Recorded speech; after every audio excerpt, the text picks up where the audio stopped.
بسم اللہ الرحمن الرحیم وعن ابی ہریرہ رضی اللہ عنہ قال قال رسول اللہ صلی اللہ علیہ وسلم الکلمۃ الحکمۃ، اور حکمت والا کلمہ حکیمی جملہ، ضالۃ المومن، یہ مومن کا گم شدہ سرمایہ ہے، فحیث وجدہا، جہاں بھی اس سرمایہ کو گم شدہ کو وہ پائے گا، حکمت والے کلمے کو، جملے کو، فہو احق بہا، تو وہ مومن اس کا، اللہ کا بھلا کرے، حکیم آدمی وہ زیادہ اس کا حقدار ہے۔ الکلمۃ الحکمۃ، الکلمۃ الحکیمۃ، حکمت والا جملہ اور حکمت والا کلمہ، ضالۃ المومن، یہ مومن کا گم شدہ سرمایہ ہے، فحیث وجدہا، حکیم کا سرمایہ ہے، فحیث وجدہا، جہاں بھی اس کو پاتا، فہو احق بہا، جی اس کا اللہ کا بھلا کرے حقدار ہے۔ معنی کیا ہے جی؟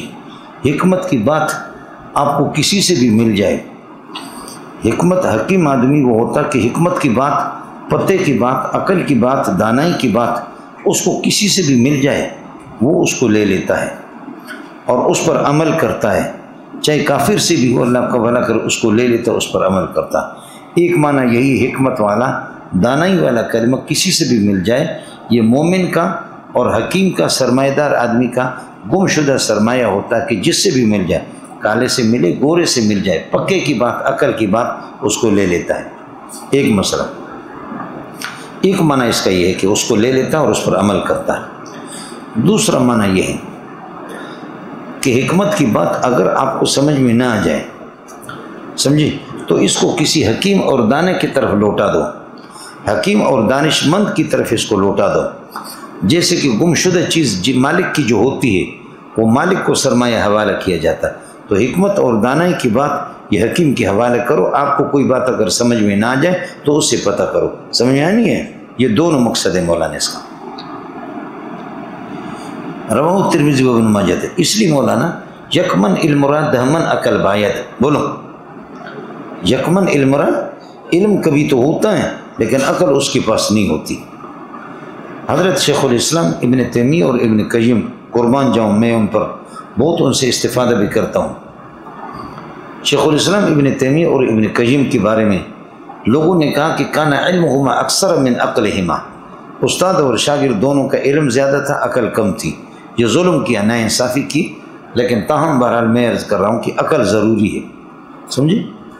ہمارے علاقے میں ہمارے رشتہ داروں کی لڑائی تھی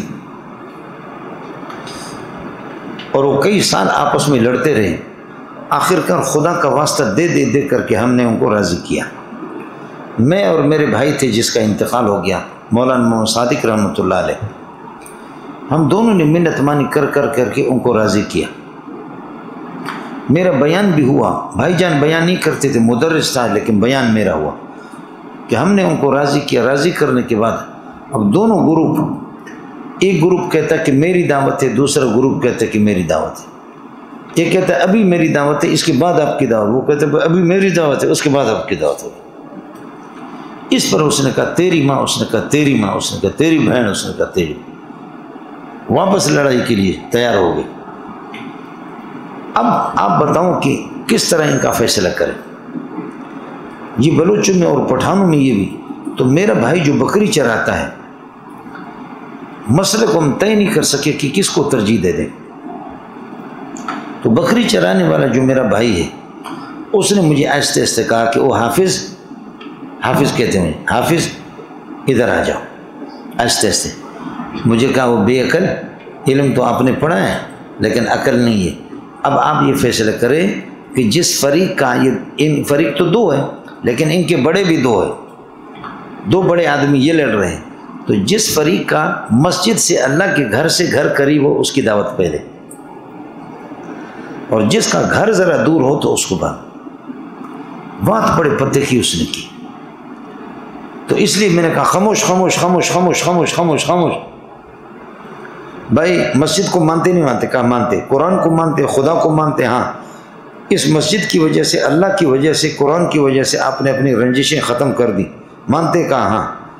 ہم نے کہا بھائی ہم فیصلہ کسی کی دعوت کو قبول نہیں کرتے، جس کا گھر اللہ کے گھر سے قریب ہوگا پہلے اس کی دعوت ہوگی، آپ اس کو مانیں گے نہیں مانیں گے؟ بات تو بڑی اچھی تھی، انہوں نے کہا کہ ٹھیک ہے، تو اس پہ جس کا گھر قریب پہلے اس کی دعوت ہوگی۔ دیکھیں نا کہ کس انداز میں اللہ آپ کا بھلا کریے کہ کیا ہے،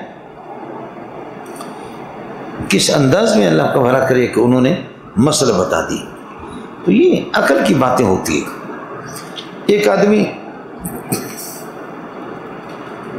بولو، ایک آدمی کیا ہے سیڑھی پہ کھڑا ہے، کہتے اوپر جاؤں بھی میری بیوی کو طلاق، اور اس سیڑھی سے نیچے اگر آ جاؤں تو تب بھی میری بیوی کو طلاق. اب بچاؤں اس کی بیوی کو، اوپر اگر اس سیڑھی سے اوپر چڑھوں تب بھی طلاق، نیچے اس سیڑھی سے آ جاؤں تب بھی میری بیوی کو طلاق. امام ابو حنیفہ کو کہاں پھنسا ہوا ہے سیڑھی کے درمیان میں، فرمایا کوئی مشکل نہیں، لوگ جا کر کے اس کو اٹھا کر کے بغیر سیڑھی کے نیچے لاؤ. سمجھ میں نہیں ہے؟ بغیر سیڑھی کے نیچے لاؤ تو کوئی مسئلہ نہیں.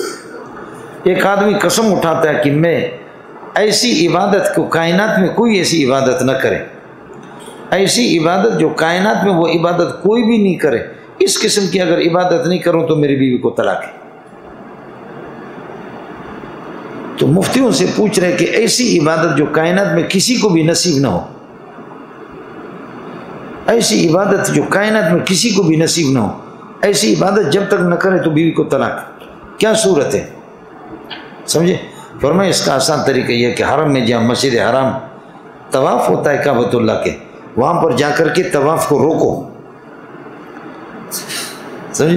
طواف کو روکو، 1-2 منٹ کے لیے طواف کو روکو، اور اس کو کہو کہ اس وقت یہ طواف کرے، اور پوری دنیا میں کوئی وہ عبادت تو نہیں کر رہا ہے، یہ طواف کرے. 5-10 منٹ کے لیے طواف کرو کہ اس کی بیوی بچے گی. بولو ابو حنیفہ زندہ باد. اور ظاہر ہے کہ پوری کائنات میں اس وقت تو کوئی ایسی عبادت نہیں کر رہا کہ سارے کے سارے موقوف ہے، یہ ایسی عبادت کر رہا ہے کہ کوئی بھی نہیں کر رہا ہے. آپ اردو سمجھتے ہیں یا ایسے میرے طرح بے وقوف ہو؟ عقل کی باتیں جو ہوتی ہیں وہ اللہ کا بھلا کریے کہ کیا بر وقت بعض لوگوں کو عقل کام کرتی ہے، ہمارے عقل کام نہیں کرتی. عقل ہی نہیں تو کیا کام کرے گی؟ حکمت والا کلمہ اور جملہ مومن کا گم شدہ، حکیم کا گم شدہ سرمایہ ہے. فیض و وجدہ جہاں بھی اس کو پا لیتا ہے وہ حق کو بھی، ہاں اس کو لینے کا اور اس پر عمل کرنے کا وہ زیادہ حقدار ہے. کسی سے بھی، کالے سے گورے سے، کسی سے حکمت کی بات مل جائے. دوسرا مسئلہ میں نے عرض کیا کہ اگر کوئی بات حکمت دانائی کی سمجھ میں نہ آ جائے تو پھر حکیم کے حوالے کر دو، اس سے پتہ کرو. رواہ ترمذی بن ماجہ قال ترمذی حدیث غریب ابراہیم الفضل الراوی، ابراہیم الفضل الراوی یضاف فی الحدیث، ضعیف ہے حدیث میں. وعن ابن عباس قال قال رسول اللہ فقیہ واحد اشد علی الشیطان من الف عابد، ایک فقیہ شیطان کے لیے سخت ہے من الف عابد، 1000 عابد سے. رواہ ترمذی بن ماجہ فقیہ واحد اشد علی الشیطان من الف عابد، 1000 عابدوں سے وہ بہتر ہے. ظاہر ہے کہ فقیہ کو مرتد نہیں بنائے گا، فقیہ کو شیطان دھوکہ نہیں دے سکتا جیسے کہ تبلیغی صوفی کو دھوکہ دیتا ہے. راوند والے ہزاروں گناہ یہ کہ تباہ ہو سکتے ہیں لیکن علماء انشاءاللہ نہیں ہوں گے. اگر کسی نے صحیح علم اللہ کو بھلا کریے کہ پڑھا ہے تو جاہل صوفی، وہ صوفی کیا کرے گا؟ مولوی صاحب شیطان کے وار اس پر ہوتے ہیں. فقیہ ہوتا ہے مولوی صاحب. قال قال رسول اللہ صلی اللہ علیہ وسلم فقیہ اشد علی الشیطان من الف عابد، رواه الترمذی وابن ماجہ. وعن انس رضی اللہ عنہ قال قال رسول اللہ طلب العلم فریضۃ علی کل مسلم، علم کا طلب کرنا یہ فرض ہے ہر مسلمان پر. دیکھیے طلب العلم مضاف الیہ مبتدا مذکر ہے اور خبر اس کی فریضۃ مؤنث ہے، تو مبتدا لیڈا اور خبر اس کی لیڈی، تو جواب اس کا یہ کہ فریضتوں کا تا یہ تانیث کا نہیں، یہ تا مبالغہ کا ہے. فریضتوں کا تا اب مانا ہوگا علم کو طلب کرنا بہت بڑا فریضہ ہے علی کل مسلم، ہر مسلمان کے. فرض عین مانو یا فرض کفایہ. مولانا اصل مسئلہ یہ ہوگا کہ اگر تاجر ہے تو تجارت کے مسائل معلوم کرنا اس کے لیے حلال و حرام کی تجارت کے موٹے مسائل لازم فرض ہے. صاحب نصاب حج کر سکتا ہے تو حج کے موٹے مسائل ضروری ہے. ٹھیک ٹھاک ہے تندرست آدمی ہے تو جہاد کے مسائل اس کے لیے ضروری ہے. لیکن اگر لنگڑا لوڑا ہے، ہاتھ اس کے اللہ ہاتھوں سے شل ہے، پاؤں شل ہے، وہ جہاد ہی اس پر نہیں، تو جہاد کے مسائل کو کیوں مانو؟ ایک آدمی غریب ہے، کنگلا ہے، پیسہ نہیں ہے تو اس کے پاس، تو پھر وہ کیا ہے زکوٰۃ کے مسائل کیوں معلوم کرے؟ آپ اردو سمجھتے ہیں؟ اس لیے انسان کی اپنی زندگی کے جو ضروری مسائل ہیں وہ ان پر یہ کہ لازم ہے، فرض ہے۔ طلب العلم فریضۃ علی کل مسلم، ہر مسلمان پر فرض ہے، یعنی ما یتعلق بدین ہی، جو اس کے دین اور اس کی نجات کے لیے اتنا تو ضروری ہے، اتنا علم حاصل۔ وواضع العلم عند غیر اہلہ کمقلد الخنازیر الجوہر واللؤلؤ والذهب، اور علم کو رکھ لینے والا، یعنی علم پڑھانے والا، علم کو خرچ کرنے والا نا اہلوں کے پاس، یہ اس طرح کی جیسے کہ خنزیر کے گلے کے اندر جوہر اور موتی اور سونا آپ ڈال دیں۔ مولانا زمین زرخیز قسم کی ہوگی، اس میں بیج ڈالیں گے آپ تو پھر فصل اس سے اگے گی، اور اگر زمین بنجر قسم کی زمین ہے، اس کے اندر اگر آپ اپنے بیج ڈالیں گے تو بیج ضائع ہو جائے گی، باقی کوئی فصل نہیں آئے گا۔ اس لیے جو طلبہ پڑھنے والے ہیں، دیوبند میں فیصلہ یہی ہوا تھا کہ ہر رطب و یابس کو داخلہ نہ دے دے، ہر رطب و یابس کو داخلہ نہ دے۔ اگر اب بھی مدارس کے اندر بہت سے مدارس میں یہ ہے، ماشاءاللہ صحیح ہے، اگرچہ وہ سیٹوں کے بچوں کو بھی لے لیتے ہیں، لیکن کبھی خدا غریبوں کے بچوں میں بھی کوئی نکالتا ہے۔ سمجھ رہی ہے کہ نہیں؟ یہ تو جامع فاروقی ہے کہ جو غریب اور یتیم اور مسکینوں کو داخلہ دیتا تھا، سمجھ رہی ہے کہ نہیں؟ ورنہ کچھ مدارس کا ذوق جو ہے نا وہ پیسے کا، لڑکا اچھا کھچا ہو تو ٹھیک ہے اس کو داخلہ دے، کسی سرمایہ دار کا۔ مولانا سلیم اللہ خان صاحب نے خوار قسم کے لوگوں کو مفتی نظام الدین جیسا خوار انسان، سمجھے، اور مولوی منظور جیسا خوار قسم کا انسان داخلہ دے دیا، لیکن آج آپ دیکھ رہے کہ اللہ تعالی ہم سے کام لے رہا، سمجھ رہی ہے کہ نہیں؟ اللہ ہم سے کام لے رہا۔ یہ اس بندے کا کمال تھا مولانا سلیم اللہ خان صاحب کے۔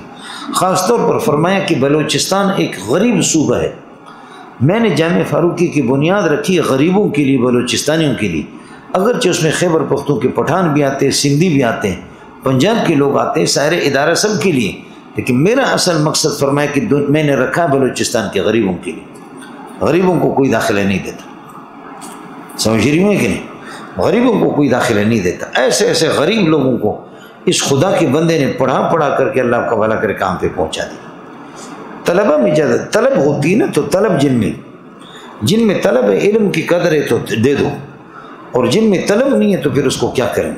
وواضع العلم، اور علم کو رکھنے والا نا اہلوں کے پاس، یعنی نا اہلوں کو سکھانے والا علم، یہ اس طرح جیسے کہ خنزیر کے گلے میں آپ جوہر اور موتیاں ڈالیں تو خنزیر کو کیا زیب دیتے، گدھے کے گلے کے اندر آپ ہار ڈالیں، یا یہ جو خوشبو ہے اس خوشبو کو لے کر کے گدھے کے پچھلے حصے میں لگا دیں، بہترین خوشبو آئے گی آپ۔ اس کو کہتے ہیں ظلم، وضع الشیء فی غیر محلی ظلم، غیر محل میں اللہ کو چیز کو خرچ کرنا یہ ظلم ہے۔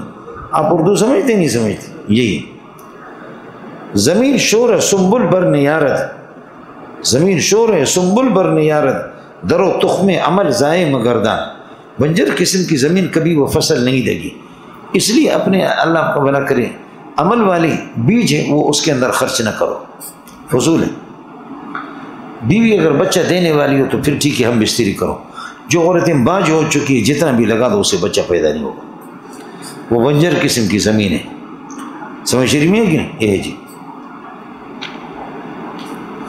قال رسول اللہ صلی اللہ علیہ وسلم طلب العلم فریضۃ علی کل مسلم وواضع العلم عند غیر اہلی کمقلد الخنازیر الجوہر واللؤلؤ والذهب، رواه ابن ماجہ وروى البیہقی فی شعب الایمان الی قول حدیث الی قول مسلم علی کل مسلم تک حدیث ہے۔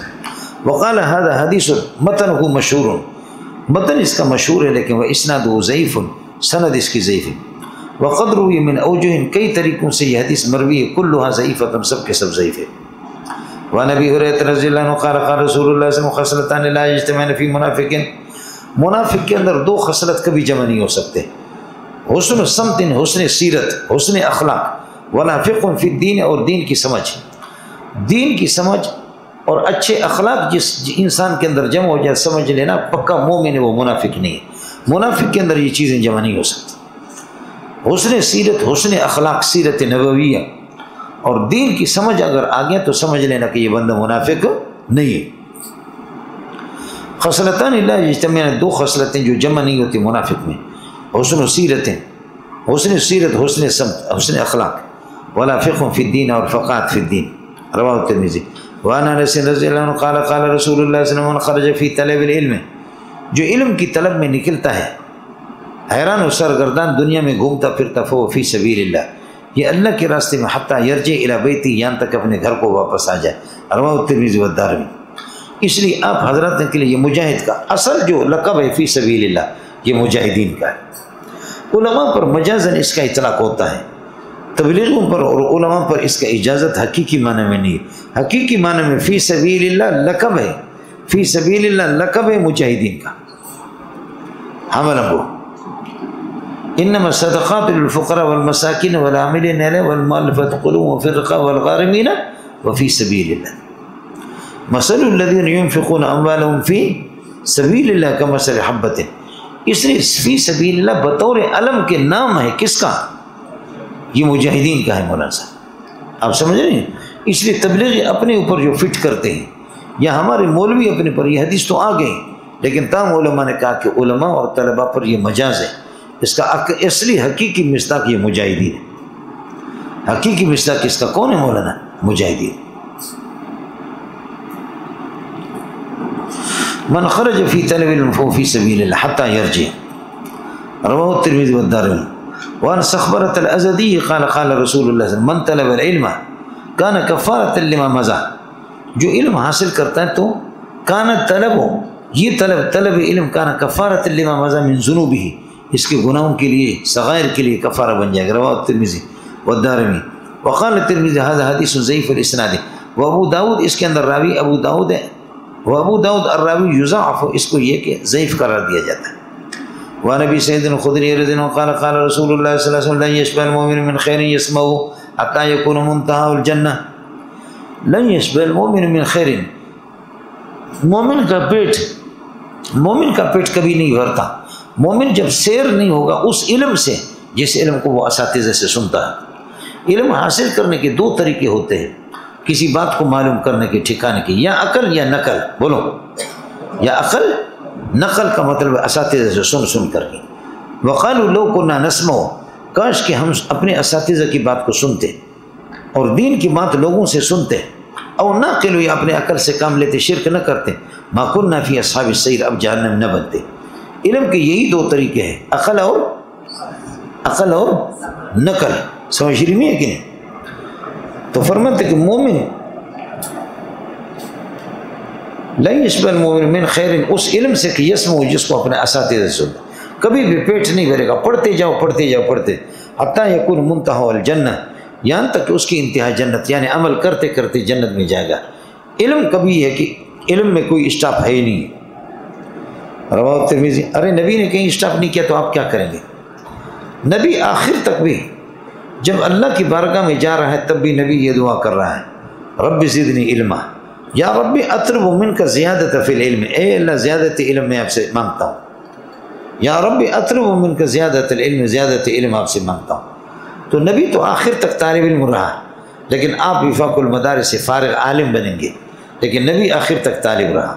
جو طالب علم ہے وہ عالم ہے، جو عالم ہے وہ ظالم ہے، وہ طالب علم بھی نہیں ہے۔ آپ سمجھے نہیں سمجھے؟ یہ مول سے لن یشبع المؤمن من خیر، مومن علم سے، خیر سے مراد علم ہے، علم سے یسمع، جس کو وہ سنتا ہے۔ فرماتے ہیں کہ وہ اللہ کو بھلا کرے، ہرگز سیر نہیں ہوتا حتی یکون منتہی الجنہ، یہاں تک کہ اس کی انتہا جنت، یعنی عمل کرتے کرتے، علم حاصل کرتے جنت میں جائے گا، رواہ ترمذی۔ وعن ابی ہریرہ قال قال رسول من سئل عن علم علمہ، جس آدمی سے پوچھا جائے ایسے علم کے بارے میں جس کو وہ جانتا ہو لیکن ثم ختم ہو، پھر بھی اس کو چھپاتا ہو، یہ معطوفات مل کر کے شرط ہو گئے، الجم یوم القیامت بلجام من نار، جہنم کا لگام اس کو پہنایا جائے گا، الجم لگام پہنایا جائے گا قیامت کے دن اس کو بلجام من نار، جہنم کی آگ کے۔ رواہ احمد و ابو داؤد و ترمذی و رواہ ابن ماجہ عن انس رضی اللہ عنہ۔ علم کو چھپانا نہیں چاہیے، خاص طور پر مولانا۔ آپ اللہ کے لیے بتائیں کہ آپ کے سامنے سود خور بیٹھے ہوئے، آپ سود کی روایتیں ان کو نہیں سنا رہے، اور آپ کہتے بھائی اگر مسواک کر کے نماز پڑھیں گے تو بھائی جان ایک نماز کے 70 نمازوں کا ثواب ملے گا، یہ نہ لمحے نگانو رکھے سود کو نک، سمجھے؟ یہ کتے کے بچے سود کھا رہے، سود خور آپ کے سامنے بیٹھے ہوئے، لیکن ظاہر ہے آپ کا چندہ انہی سے آتا ہے۔ اگر سود والے آپ کہیں گے کہ سود کھانے والا اپنی ماں کے ساتھ بدکاری کرتا ہے، زنا کرتا ہے، یہ حدیث سنائیں گے آپ کو چندہ کون دے گا؟ اس لیے اس قسم کی حدیثوں کو مولوی چھپاتے ہیں۔ اذا ظہرت الفتن والبدع، جب فتنے اور بدعت ظاہر ہو جائیں، فعلی العالم ان یظہر علمہ، عالم پر لازم ہے کہ اپنے علم کو ظاہر کرے، وَإِلَّا اگر ظاہر نہ کرتا فعلیہ لعنۃ اللہ والملائکۃ والناس اجمعین، اس پر خدا کی لعنت ہے۔ یہ قرآن میں ہے، ان الذین یکتمون ما انزلنا من البینات، ہم نے جو روشن دلائل جو اتار دیے آسمانی کتابوں میں، جو ان کو چھپاتے، یکتمون ما انزلنا من البینات والہدی، ہدایت اور روشن دلائل کو چھپاتے ہیں، من بعد ما بینہ للناس فی الکتاب، جبکہ ہم نے تورات میں یا دیگر آسمانی کتابوں میں بیان کیا ہے، اولئک یلعنہم اللہ، ان لوگوں پر خدا کی لعنت ہے، ویلعنہم اللاعنون، لعنت کرنے والے درخت بھی ان کو لعنت کریں گے۔ اس لیے مولوی آپ کا جتنا بھی بڑا ہو لیکن وہ حق اور توحید کو چھپائے گا نا، اور برائیوں پر لوگوں کی نکیر نہیں کرے گا، اس مولوی پر آپ اس کو مرحوم سمجھتے، وہ حقیقت میں ملعون ہے، اس پر درخت بھی لعنت بھیجتے، پتھر بھی اس پر لعنت بھیجتے۔ اس لیے ساتھی جو ہے نا لعنتوں سے بچا کرے، لیکن خیال کر لینا احکام شرعیہ ان کو چھپانا نہیں چاہیے۔ بعض باتیں اس قسم کی ہوتی ہیں جو ہر بندوں کو سمجھ نہیں پاتا، وہ ان کو بیان کرنا نہیں۔ اللہ تعالیٰ کی صفات کے اندر باریکیاں، جسم کو عذاب ہوگا یا روح کو ہوگا یا دونوں کو ہوگا، تو غریب عام عوام کو آپ اس قسم کی مسائل میں کیسے آپ ان کو الجھا دیتے؟ مردے سنتے ہیں نہیں سنتے، یہ کون سے مسائل ہیں؟ سمجھ رہی ہے کہ نہیں؟ یہ اس قسم کے یہ مسائل نہیں ہے۔ مسائل یہ ہے کہ حلال و حرام کو بیان کرو، سود کی حرمت کو بیان کرو، بے حیائی، قتل، ڈکیتی، ان چیزوں کو بیان کر دو، توحید کو بیان کر دو، یہ چیزیں آپ اردو سمجھتے نہیں سمجھتے مولانا؟ بس چیزیں اس قسم کی ہوتی ہے کہ سامنے والے آدمی کی رسوائی سے اس کا تعلق ہے، اور خود حضرت کی ذات سے اس کا تعلق ہے۔ جیسے نبی کی صفات کو چھپا دیا تو فرمائے کوئی پرواہ نہیں ہے، کچھ چیزوں کو آپ بیان کرتا، کچھ کو بیان نہیں کرتا، تاکہ یہود کی رسوائی نہ ہو جائے اور وہ متنفر نہ ہو جائے بلکہ دین کے قریب آ جائے۔ چنانچہ منافقین کی بعض کا گند آپ کے سامنے واضح بھی تھا، لیکن آپ نے اس کو وقتی طور پر ان کو متنفر نہیں کیا، کہ تاکہ وہ جیسے سبق میں آئیں گے، کلاس میں آئیں گے، محمد کے درس میں آئیں گے، خود بخود قریب آ جائیں گے۔ تو ہر چیز کو بیان کرنا ضروری بھی نہیں ہے۔ یا اہل الکتاب قد جاءکم رسولنا یبین لکم کثیرا مما کنتم تخفون من الکتاب ویعفو عن کثیر۔ یعفو عن کثیر معنی یترک کثیرا، بہت سی چیزیں نبی بیان نہیں کرتا۔ سمجھ رہی ہیں؟ دینیت سے آپ کا تعلق نہیں ہے تو ٹھیک ہے۔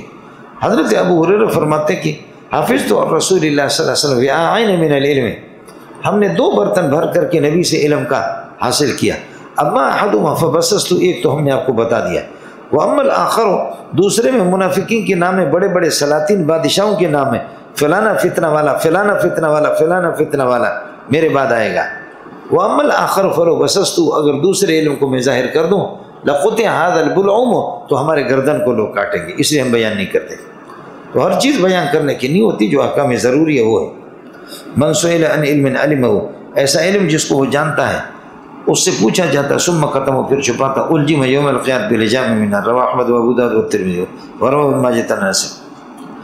وعن کعب بن مالک قال قال رسول اللہ صلی اللہ علیہ وسلم من طلب العلم، جو علم کو اللہ کو بنا کر حاصل کرتا ہے، لیجاری به العلماء، تاکہ علماء سے مقابلہ کرے، اور یماری به السفہاء، یا بے وقوفوں سے ٹکر لے لے، ان سے مقابلہ کریں۔ اور ایک ترجمہ جیسے اس نے لیجاری کا مقابلہ کیا، دوسرا ترجمہ آپ یہ کریں، جو علم کو حاصل کرتا ہے، لیجاری به العلماء، تاکہ اس کے ذریعے سے علماء کے سامنے اپنا فخر ظاہر کرے، علماء پر فخر ظاہر کرے، اور یماری به السفہاء، یا بے وقوف لوگوں کے ساتھ ٹکر لیتا ہے، اور یصرف به وجوہ الناس الیہ، یا لوگوں کی چہروں کو اپنے طرف کھینچتا ہے نا۔ جب کہیں گے کہ مناظر اسلام ہے، شیخ الاسلام ہے، حجت الاسلام ہے، سمجھے، بدبخت اسلام ہے، ذلیل ہے اسلام کے اندر، سمجھے۔ ہمارے لقب اتنے بڑے بڑے ہوتے ہیں کہ اشتہار کے اندر ان کو جگہ بھی نہیں ہوتا، سمجھ رہی ہے کہ نہیں؟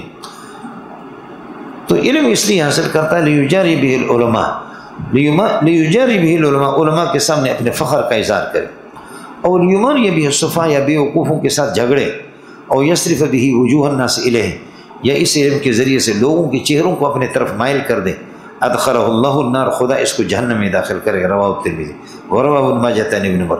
اب اس میں دو صورتیں ہیں، اگر طلب علم کرتا ہے صرف اسی مقصد کے لیے، اللہ کی رضا ہی نہیں ہے، تو پھر تو یہ ہے کہ ہمیشہ جہنم کی، ورنہ یہ کہ اللہ آپ کا برکت زجر و توبیخ، خیال کر لیں۔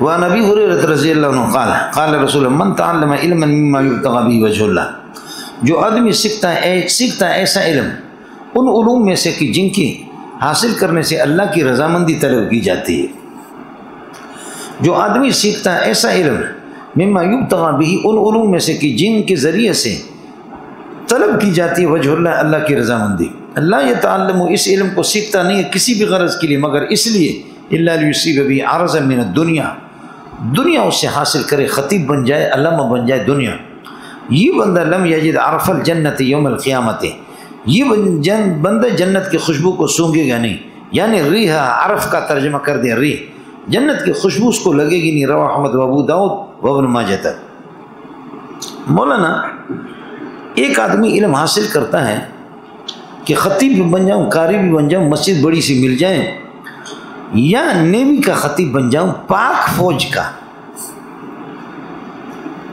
سمجھتا ہے، اس لیے جنت کی خوشبو اس کو نہیں لگے گی، حالانکہ یہ مسلمان ہے، تو اس لیے کہا جائے گا کہ یہ حدیث زجر و توبیخ پر محمول ہے، یہ حدیث تغلیظ پر محمول ہے، تغلیظ سختی ڈرانے کے لیے، یا یہ کہا جائے گا کہ علم حاصل کرتا خالص دنیا کے لیے، اللہ کی رضامندی مقصود ہی نہیں، اس کو حلال بھی سمجھتا، یعنی گناہ کر رہا ہے، علم حاصل کر رہا ہے، دنیا حاصل کر، اور اس کو حلال سمجھتا ہے، اپنی اس نیت کو اچھا سمجھتا ہے، تو پھر تو کافر ہے، وہ جہنم میں جائے گا۔ آپ لوگ اردو سمجھتے ہیں، یہ جندا پتر، ورنہ یہ ہے کہ اگر آدمی یہ کہ اللہ کی رضامندی بھی اس کا مقصد ہے لیکن اس کی کوتاہیاں تو کوئی پرواہ نہیں۔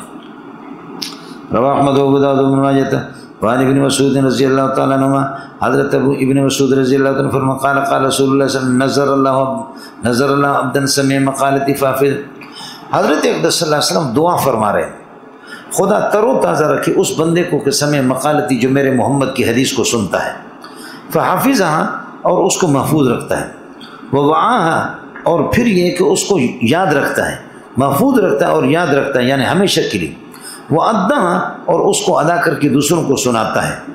خدا اس بندے کو اللہ تعالیٰ تر و تازہ رکھے، خوش رکھے، یہ ہو گیا، دوسروں تک حدیث پہنچا دو، جو میرے مقالوں کو سنتا ہے، محفوظ رکھتا ہے، اور پھر یہ کہ اس کو اللہ کو پورے یاد بھی رکھتا ہے، اور ادّاہا الی الناس، لوگوں تک میرے قول کو پہنچاتا ہے۔ خدا اس کو تر و تازہ رکھے، ہرا بھرا رکھے، اللہ اس کو ہرا بھرا رکھے اور تر و تازہ رکھے۔ اب لوگ اردو سمجھتے ہیں، یہ ہو گیا۔ اب آگے فرمایا کہ حدیث دوسروں تک پہنچانا ضروری ہے، کیوں؟ کبھی فرمایا کہ شاگرد اس حدیث سے کو اتنا سمجھتا ہے کہ استاد بھی سمجھا ہوا نہیں ہوتا۔ میں حدیث آپ کو پڑھا رہا ہوں، میں مبلغ ہوں، پہنچا رہا ہوں، اور آپ ہے مبلغ، میں مبلغ ہوں، آپ مبلغ ہیں، اور آپ کو جب حدیث آپ کے سامنے آ جاتی ہے، آپ اسے ایسے معنی، ایسی باریکیاں سمجھ جاتے کہ استاد بھی نہیں سمجھتا۔ آپ چھوڑے بچہ تو آپ کو کہے گا اِنَّا أَعْطَيْنَاكَ الْكَوْثَرَ فَصَلِّ لِرَبِّكَ وَانْحَرْ إِنَّ شَانِئَكَ هُوَ الْأَبْتَرُ، حافظ قرآن آپ کو قرآن سنائے گا، لیکن وہ ان مسائل کو نہیں سمجھتا، قرآن سے نکال نہیں سکتا کہ جو سامنے والا مفسر۔ تو حدیث میں بھی اسی طریقے پر ہوتا ہے۔ امام بخاری، امام ترمذی، نسائی، ابو داؤد، ابن ماجہ، انہوں نے حدیثیں ضبط کی، لیکن انہوں نے حدیثوں کو اتنا سمجھا نہیں، ان سے اتنا مسائل نکال نہیں سکے جتنا ابو حنیفہ، شافعی، مالک، احمد بن حنبل نے نکالا، فقہی مسائل سارے کے سارے۔ اور آپ پڑھ چکے اعلم ان اصول الشرع ثلاثۃ، الکتاب والسنۃ والاجماع والاصل الرابع القیاس المستنبط من هذه الاصول الثلاثۃ، یہ پڑھا نہیں پڑھا منڈیا؟ یہ تو مجتہدین وہ سمجھتے ہیں کہ جو عام آدمی نہیں، محدث خود حدیث کو نہیں سمجھتا۔ آپ اردو سمجھتے نہیں سمجھتے، یہ جنتا پتہ۔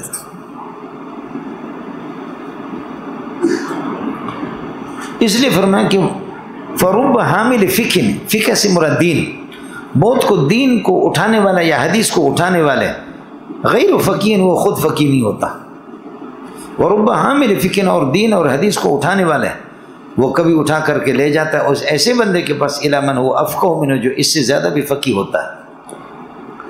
ثلاث، تین صفاتیں لا یغل علیہن قلب مسلم، فرماتے کہ مومن کا دل اللہ کو بھلا کریے کہ کبھی ان میں کینہ اختیار نہیں کرتا، لا یغل کینہ اختیار، اور لا یغل اگر افعال سے تو اس کا معنی ہوتا خیانت نہیں کرتا۔ تین چیزیں، تین صفاتیں لا یغل علیہن قلب مسلم، مسلمان کا دل کبھی ان پر کینہ اختیار نہیں کرتا۔ یہ تین چیزیں، یہ صفات جس انسان کے اندر ہو اس کے دل میں کینہ نہیں ہوگا۔ ایک کیا؟ اخلاص العمل للہ، خالص اللہ کی رضا کے لیے عمل کرنا۔ دوسرا والنصیحۃ للمسلمین، مسلمانوں کی بھلائی کا ارادہ کر لینا۔ ولزوم جماعت، تیسرا سواد اعظم اور جماعت کو لازم پکڑنا، عیدین میں، نمازوں میں، جمعہ میں، دیگر معاملات کے اندر، تحریکوں میں مسلمان کے ساتھ جڑا ہوا ہے۔ یہ بندہ کبھی اللہ آپ کا بھلا کرے اس کے دل کے اندر کینہ نہیں آئے گا جس کے اندر یہ صفات ہو، اللہ کی رضا کے لیے کام کرے اور اللہ کو مسلمانوں کی خیر خواہی کرے، اور اسی طریقے پر اللہ آپ کا بھلا کریے کہ کیا ہے جماعت المسلمین کو لازم پکڑے۔ یہ صفات جس انسان کے اندر ہو تو وہ کینہ اختیار نہیں کرے گا، کینہ اس کے دل میں نہیں رہے گا۔ اور دوسرا یہ کہ لا یغل علیہن قلب مسلم، مسلمان کے دل ان تین چیزوں کے ہوتے ہوئے خیانت نہیں کرے گا۔ یہ تین صفات جس کے اندر ہوں گے خیانت نہیں کرے گا۔ یہ تین صفات، خالص عمل اللہ کے لیے کرنا، والنصیحۃ للمسلمین اور مسلمانوں کی خیر خواہی، ولزوم جماعت، ان کی جماعت کو لازم پکڑنا۔ کیوں جماعتوں کو لازم اس لیے پکڑیں گے؟ فإن دعوتہم، جماعت کی اور مسلمانوں کی دعا، دعویٰ کا معنی دعا، تو ہی تمہیں برائے میں، یہ ان کے پیچھے ہر طرف سے ان کو گھیرے میں لے لیتی ہے۔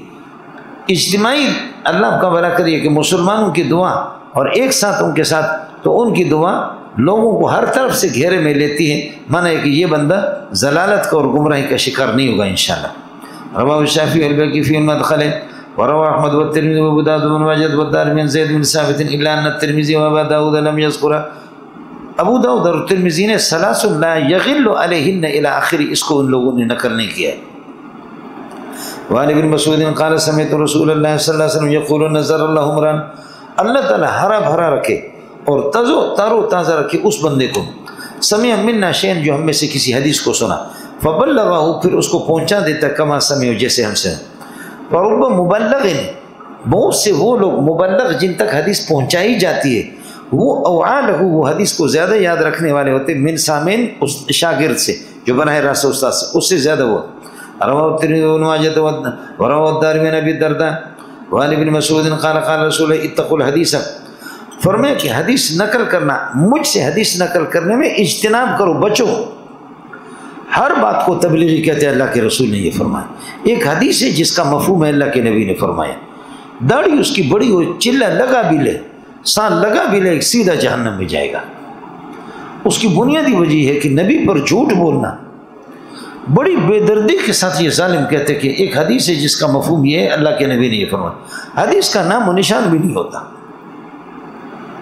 اس لیے ساتھی جو ہے نا اس کا خیال کر لیں۔ میں نے آپ کو بتایا کہ تبلیغ اجتماع میں بیان ہو رہا، ایک مولوی صاحب نے 6 حدیثیں بیان کی 1.5 گھنٹے میں، ایک بھی ان میں سے صحیح نہیں تھی۔ آپ کے اساتذہ مدرسے کے گواہ ہے، میں نے پرچی لے کر کے ان کو دے دی، اتنا بڑا سفر ہے۔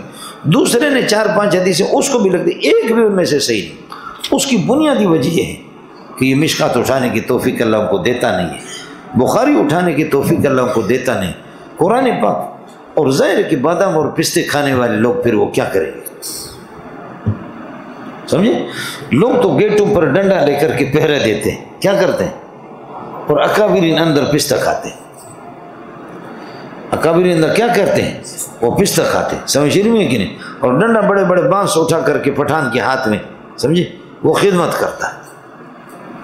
آپ بات سمجھ رہے ہیں نہیں سمجھ رہے؟ اس لیے کم از کم تو خدا کا خوف تو کریں۔ یہ جو مفتی سعید پالنپوری رحمۃ اللہ علیہ دیوبند کے شیخ الحدیث تھے، ان کو جلسے میں بلاتے ہوئے لوگ بہت ڈرتے تھے، اس لیے کہ اگر جلسے میں حضرت سے پہلے کوئی خطیب اٹھا اور اس نے حدیث بیان کی، حدیث صحیح نہیں ہے، تو حضرت اٹھتے تھے ماشاءاللہ مولوی صاحب نے بیان کیا، لیکن یہ حدیث بالکل ٹھیک نہیں ہے، یہ حدیث بالکل ٹھیک نہیں ہے، یہ حدیث بالکل ٹھیک نہیں ہے، یہ بالکل ٹھیک نہیں، تو رہا اس کے لیے کیا؟ آخر وہ جلسے کے لوگ اس کو لعنت بھیجیں گے نہیں بھیجیں گے اس مولوی صاحب کو؟ اس لیے خدا کا خوف کرو مولوی صاحب۔ نبی سے حدیث نقل کرتے ہوئے یہ فرمایا اتقوا الحدیث عنی، مجھ سے نقل کرتے ہوئے حدیث بیان کرنا، اس سے بچو، الا ما علمتم، مگر وہ حدیث کے علم تم جس کا تمہیں یقین ہو۔ یاد رکھ لینا فمن کذب علی متعمدا، جو جان بوجھ کر کے قصداً و بالارادہ مجھ پر جھوٹ بولتا ہے، فلیتبوأ مقعدہ من النار، وہ اپنا ٹھکانہ جہنم میں بنائے، رواه ترمذی۔ ورواہ ابن ماجہ عن ابن مسعود بن جابر، ان دونوں سے نقل، ولم یذکر اتقوا الحدیث عنی الا ما علمتم، یہ انہوں نے نقل نہیں کیا۔ وعنہ قال قال رسول اللہ صلی اللہ علیہ وسلم، ابن عباس سے روایت ہے اللہ کے نبی نے فرمایا من قال فی القرآن برأیہ، جو اپنے رائے سے قرآن میں کچھ کہتا ہے، تفسیر کرتا ہے، فلیتبوأ مقعدہ من النار، اپنا ٹھکانہ جہنم کو بنائے۔ وفی روایت من قال فی القرآن بغیر علم، بغیر علم کے، فلیتبوأ مقعدہ من النار، رواہ ترمذی۔ مولانا کیا ہے؟ ایک ہے تفسیر، تفسیر یہ ہے کہ قرآن کی تفسیر قرآن سے، قرآن کی تفسیر حدیث سے، قرآن کی تفسیر صحابہ سے، قرآن کی تفسیر تابعین سے، یہ تفسیر ہے۔ قرآن کی وضاحت قرآن سے، اس لیے کہ القرآن یفسر بعضہ بعضا، قرآن کی تفسیر حدیث سے، قرآن کی تفسیر صحابہ سے اور تابعین سے، یہ تفسیر ہے۔ اور اگر قرآن کی وضاحت صرف کی روشنی میں، نحو کی روشنی میں، بلاغت کی روشنی میں، منطق کی روشنی میں، قواعد عربیہ کی روشنی میں اگر قرآن کی، اس کو کہتے تعویل، جیسے کہ آپ کی بیضاوی تفسیر نہیں ہے، تفسیر نہیں بلکہ تعویل ہے۔ امام رازی کی تفسیر تفسیر نہیں بلکہ تعویلات ہیں، آپ سمجھیں۔ اور مولانا مودودی اور احمد رضا خان کی، اور اسی طریقے، اور ان کا تو میں نہیں کہتا، احمد رضا خان سے میں استفادہ کرتا ہوں، اختلافات ہے اپنی جگہ پر، سمجھ رہی ہیں کہ نہیں، لیکن مسئلہ رہ گیا کہ مودودی تو عالم ہی نہیں تھا سرے سے۔ اور میں نے آپ سے عرض کیا کہ استاد، ان کا استاد نیاز فتح پوری مرتد تھا، مسلمان بھی نہیں تھا۔ مولانا مودودی کا جو استاد تھا، جو مضمون نویسی سکھاتے تھے، ہوں گے آپ کے اندر بھی مودودی بیٹھی ہوئی ہوں گی۔ مولانا بنوری رحمۃ اللہ نے کتاب لکھی الاستاذ المودودی وشیء من حیاتی و افکاری، عربی میں اس میں ثابت کیا کہ مودودی کوئی عالم نہیں تھا کہیں کبھی، باقوال صحابت و تابعین، یہ تو تفسیر ہے۔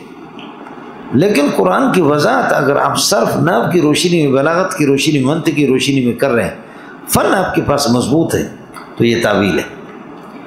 اور ہمارے اردو والے حضرات نہ تفسیر کے قابل ہیں نہ تعویل کے قائل، ان میں ایک بڑی تعداد ہوتی ہے۔